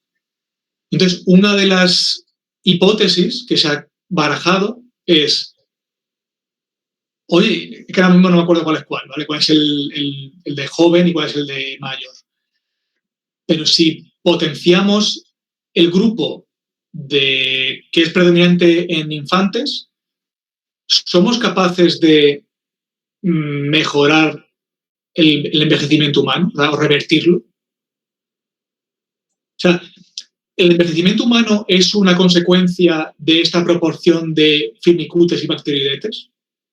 Hasta ese punto. O sea, que no tenemos ni idea. O sea, estamos tirando triples a ver si cuela. Entonces, no sabemos muy bien aún, creo, ¿eh? No sabemos muy bien A lo ver, que estamos haciendo. el envejecimiento humano, yo lo que tengo entendido es que ocurre por un fallo en las copias a la hora de duplicar el material genético. Es un error al hacer las duplicaciones, ¿no? Por así decirlo. Hay un friki, porque no sé, no tiene otra manera de llamarlo, Aubrey de Grey, que dijo todas las que son 13 mecanismos potenciales para el envejecimiento, para explicar el envejecimiento. Yo me encanta el tema, me gusta muchísimo. Si quieres un día le damos caña a esto, ¿También? porque es muy heavy, es súper heavy, apúntatelo por ahí, porque realmente me encanta el tema y ojalá pudiera arrojar más luz sobre el tema, pero es difícil, ¿eh? Es muy complejo. Sí, porque hablamos de Y mecanismos de acción muy, muy micro. pero si quieres ir investigando a Aubrey de Grey, A ver, digo, ¿cómo lo escribe? Aubrey, así como Au- suena, au- Aubrey, pero con... espacio, Aubrey con B y con Y. Aubrey de Grey. ¿Que es holandés? Pues, a ver, te voy a decir si le. Aubrey de Grey, sí. Bueno, un personaje con una barbaca así gigante. Bueno, luego le echamos un vistazo. ¿Aún está vivo? ¿Eh? ¿Vive? Creo que sí, creo que sí. Bueno, y eso por un lado. Y luego se está teorizando que en un futuro seremos capaces de usar un compendio de microorganismos para curar directamente, a la carta. ¿A qué te En plan refieres? de, ¿Curar qué? ¿Qué tipo de cosas? porque te haría un análisis microbiológico de las heces, por ejemplo, y dirá, pues mira, te sobra estas bacterias, te faltan esta, toma esta pastilla. Y esa pastilla te quita las bacterias que tienen malas, te pone las bacterias que te hacen falta y ya está. Sí, a ese nivel de, Eh, a ese Esa es nivel una, evolucionista podría llegar a ser. potencialmente sí, sí. Ten en cuenta que estamos otra vez externalizando o subcontratando la salud para que tu sistema inmune sea competente y sobre todo que esté calibrado. Necesitamos ese entrenamiento previo de los glóbulos blancos. Entonces sobran bacterias que no te interesan, que están eh, haciéndole que trabaje de más, y te faltan las que le hace que sea de buen rollito el sistema inmunológico, ¿vale? Y luego esto tiene años, tiene un montón de años, que se tapó mucho la investigación de los bacteriófagos. Bacteriófagos ya te lo he dicho antes, que son virus que comen bacterias. ¿Qué pasa? Que si tú tienes una infección, hubo un científico del siglo pasado que ya empezó a investigar estos virus y lo que hacía es que daba estos virus que mataban solo la bacteria que te estaba infectando. Entonces, ese virus, Así de a medida. absolutamente, vamos, precisión absoluta. Como si fuera un botón. Mejor, es como una flecha que se replica. Es una flecha que solo va a ese patógeno y encima se replica en ese patógeno. ¿Qué pasa? Que cuando ese patógeno deja de existir porque se lo han comido todos los virus, el virus se va. ¿Me explico? Sí, sí, sí. O sea, para virus, no es para eliminar virus. No, al revés. Es un virus que mata bacterias. sea, ¿tú qué quieres eliminar, la bacteria o el virus? Quieres eliminar la bacteria, La bacteria. pero usas un virus que solo come bacterias. Pero claro, como ejercicio mental, bacterias que dominan respecto a las otras. Porque hemos hablado de que no hay, Sí, claro, claro, claro, es una bacteria que está causando un mal. vale, Entonces, tú pero tienes una por la infección, dominancia, ¿no? claro. Bueno, o directamente una infección. Tienes una infección generalizada Bueno, en el cuerpo, una sepsis. Entonces, el hombre este, que no me acuerdo el nombre, empezó a hacer una línea de investigación de bacteriófagos, que eran bacterias, perdón, eran virus que comen bacterias. Bacteriófago significa fago es comer, bacteriófago es que come bacterias. Entonces, te analizaba la bacteria que era, analizaba el bacteriófago que necesitabas y prácticamente exagerándolo, con un virus de esos, era capaz de hacer una reacción en cadena que te eliminara todos los virus, perdón, todas las bacterias que te estaban causando la infección, y cuando dejaba de haber esas bacterias, el virus se autodestruía porque no había más donde vivir. claro, encima el virus también te desaparece. Exactamente. O sea, Porque no puede parasitar células humanas. es como un... Tú fíjate, al final, esto me recuerda mucho al podcast de medicina china que hicimos, de cómo todo está tan bien orquestado, tan complejo a la vez. Es, a mí me sigue fascinando, ¿eh? Mira que siempre llego a la misma conclusión, pero me flipa, Es la verdad. que eso, ¿cómo se llama eso? Y esto ya nos salimos un poco otra vez de tema. Que esté tan bien hecho y tan complejo. Y sobre todo tan bien conectado, ¿no? Tan bien o sea así tan conectado, tiene que ser así de conectado y que cambies un... Ya ves, que una bacteria esté o no, algo tan... Eso, me acuerdo, Hostias. hay un dicho que se le atribuye a Heisenberg, que dice que el primer vaso, primero, el primer sorbo de las ciencias naturales te convertirá en ateo, pero Dios te está esperando en el fondo del vaso. Sí, yo opino igual. A mí yo me hace Entonces, mucha ilusión. cada vez me es más difícil ser ateo, ¿sabes? Yo opino exactamente igual, porque aparte que no es solo la complejidad y todo eso, sino que sean cosas tan pequeñas, porque son muy pequeñas y invisibles, no, nuestro ojo no lo ve, ¿sabes? Es como... A mí me fascina hablar de esas cosas porque es que es Y eso, todo esto, lo que conocemos, claro. esas otras, lo que queda por conocer, lo que tú lo que hablabas de que lo que sabemos de microbiota es muy poco, imagínate, ¿no? Y del cerebro humano, yo cuando mm, estudiaba psicología no paran de decirnos que sabemos muy poco y yo todo lo que estaba aprendiendo era como, joder, pues si no sabemos nada, lo que queda por saber no... Bueno, el primero, uno de los primeros fue Ramón y Cajal con Ah, sus sí. famosas tinturas del cerebro, que antes no se podían ver células nerviosas porque no se podían tintar, no se podían teñir. Y claro, porque la membrana de las neuronas es distinta las demás células. Entonces, bueno, eso fue el principio de, oye, que también esto también está hecho de células. Pero vamos, que seguimos sin tener idea de la conciencia humana, del pensamiento, bueno, ¿qué te voy a contar? Yo no sé a ti, Víctor, pero a mí aprender sobre ciencia em, te hace más humilde, ¿no? Yo creo. El- Porque al final todos estos descubrimientos nacen de una pregunta tan sencilla como ¿por qué pasa esto? ¿Qué es esto? O hay otras conclusiones que se sacan por, por serendipia, ¿no? Que estabas investigando una cosa, pero luego acabas descubriendo una de otra cosa, ¿sabes? Y a mí Bueno, la verdad que te hace- es curioso, ¿no? Porque a la vez sabes, que piensas, no sé nada, pero es como que estás todo el día como un niño, ¿no? Con la curiosidad de un niño. Y eso yo creo que es muy bonito, la verdad. desde luego, desde luego. Sí, me encanta cuando algo se puede explicar desde dos puntos de vista distintos. Eso me parece, buah, una pasada. También, y que al final es como la base de la ciencia es pensar como que estás equivocado continuamente, por así decirlo. Sí, de hecho, el método científico es ese. Es buscar que te digan que estás equivocado. O sea, yo pongo una hipótesis y ahora rebatírmela. Y tal cual, es así. Entonces, yo intento rebatir mi propia idea. Oye, pues si esto no es así, diseño un experimento que intente tirar por tierra mi idea. Y si en X años nadie ha conseguido demostrar que me equivoco, pues se toma como cierto. Hasta que pasa algo, que siempre... Claro, claro, exactamente. Esa es otra.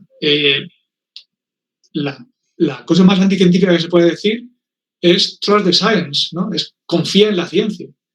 No, precisamente lo contrario. La ciencia se pone en cuestión todo el rato. Y lo único que puede cuestionar la ciencia es ella misma. Y ocurre todo el rato. No solo cuestionar, sino echar por tierra todas las hipótesis que se tienen desde hace 50, 100 años. Que por eso estamos aquí. Y a mí lo que me fascina es que son, al final, preguntas muy simples. ¿Qué es esto? ¿Por qué pasa esto? ¿Qué ha hecho esto? Son ¿sabes? Sí, Muy bueno, simples, pero muy potentes. y luego, cuando te explota la cabeza, es cuando ves que hay varias explicaciones para el mismo fenómeno. Y claro. Y ya te dices, ¿qué es esto? Y sobre todo, yo que no puedo. Yo aprendí mucho de la ciencia a no sentenciar de primeras. Como usar palabras como quizás, lo más probable. Personalmente lo que a mí me ha... Y eso es muy potente. Porque te mantiene, lo que te digo, con la actitud de aprendiz. Uh -huh. Y es yo vivo como un niño. En todo es lo que me pasa en el día, ¿eh? El tener siempre ese sesgo de, ¿y si estoy equivocado? ¿Y si no sé algo? Y yo creo que es lo que te hace abrir la mente. Y abrir la mente es muy importante. No solo para el beneficio propio de uno, sino para cuando ocurra algo que no es beneficioso, como una enfermedad, como un problema de salud, que siempre tengas esa apertura para, vale, esta herramienta que igual sí que es, no la había contemplado, pero por tú mismo decir, vale, ¿por qué no? Buscarla. Porque es que si no tienes la predisposición de asumir que igual estabas dando por hecho cosas que no que puede que es un error darlas por hecho, no vas a crecer, por así decirlo. Entonces, aprovechando esto, Víctor, si alguien, ¿tú te ves capaz de ayudar a alguien consigo o con problemas de intestino? Sí, claro, claro. Hay que ver, te digo, hay que ver la causa, hay que intentar ser lo más preciso posible en ver las causas que puedan estar causando esto. Y claro, con guía y bueno, con ganas de Pues con nosotros solucionarlo. sí, porque tú pasas consulta por videollamada y ahí en Madrid. Si alguien quiere que le eches una mano, ¿qué debería de hacer? Pues puedo poner contacto en mi Instagram, Víctor Jiménez Nutri, todo junto, y cómo conectar una cita. Sinceramente, yo es mucho mejor en persona. O sea, si hay alguien en Madrid que quiera, pues mucho mejor en persona, sinceramente. Porque se puede tocar los pulsos, se puede ver la lengua bien, podemos poner acupuntura, es otro nivel de tratamiento, ¿vale? Sí, Desde luego. solamente sea mejor que... Porque también entiendo yo que, aparte que más humano, que siempre es mejor, yo entiendo que es capaz de, o sea, sacar mejor información, ¿no? A estar con la persona. Sí, claro. Y es que me gusta tratar clientes, no enfermedades, ¿sabes? Entonces, yo no soy experto en enfermedades, soy experto en salud holística. Es que al final somos eso, somos humanos. Por eso, Víctor, la verdad, pues ya sabéis, si queréis su ayuda, os dejaré Instagram por aquí, contactadle y ya os apañáis vosotros, también hace online. Y si alguien tiene alguna duda sobre lo que hemos hablado, que consultarle algo a Víctor, que lo deje en comentarios o que incluso le escribe a sus redes sociales. Y si os ha gustado este podcast, seguro que este sobre medicina china que tenéis con Víctor os va a gustar. ¿Y algo que decir, Víctor, antes de irnos? Nada, es un placer estar aquí y si Igualmente, quieres hacer uno de envejecimiento, pues también estamos aquí disponibles. pues seguro que sí. Creo que me lo voy a preparar un poco mejor que este ha sido un poco más caótico. Tenía pensado hacerlo de una forma, pero me has dicho dos, tres cosas que me han hecho como cambiar de vida. No, sí, sí, sí, pero bueno, también está bien. La intención es lo que tú decías, ¿no? Arrojar luz. Aunque sean, el otro de la medicina china nos lo vieron 70 personas. Que una ab- eh, descubriera algo que no sabía, que le ha podido ayudar, yo soy feliz con eso. Plantar Y yo, semillas. y Plantar yo, desde semillas. luego, genial. Mejor eso Sí, que sí. nada, la verdad. Y que también, gracias a Dios, pues también he conseguido monetizar el canal hace poco, después de 2 años y medio. Y Enhorabuena. también es un nuevo incentivo, que el de siempre fue ayudar, pero ahora estoy más motivado también. Entonces, pues no quieres decir nada de verdad, Víctor, antes de irte a un mensaje o alguna reflexión, algún matiz, nada. Joder, pues es un compromiso. No sé, al final la cuestión es que si no cambias la manera de actuar, vas a obtener siempre el mismo resultado. Entonces, mmm, como decía Edison, cuando intentaba hacer la bombilla y salía, decía que de esta manera no es, de esta manera no es. Bueno, ya sé 600 maneras de las que no hay que hacerlo, ¿vale? Entonces, si tú estás haciendo una cosa y estás obteniendo unos resultados que no te gustan, lo único que no hay que hacer es lo que has estado haciendo, ¿vale? Entonces, no digo que lo mío sea lo mejor para ti, a lo mejor hay que, no sé, imagínate, un fisio o un osteópata o un médico, a ver, no hay médicos distintos, pero no haga lo mismo, ¿vale?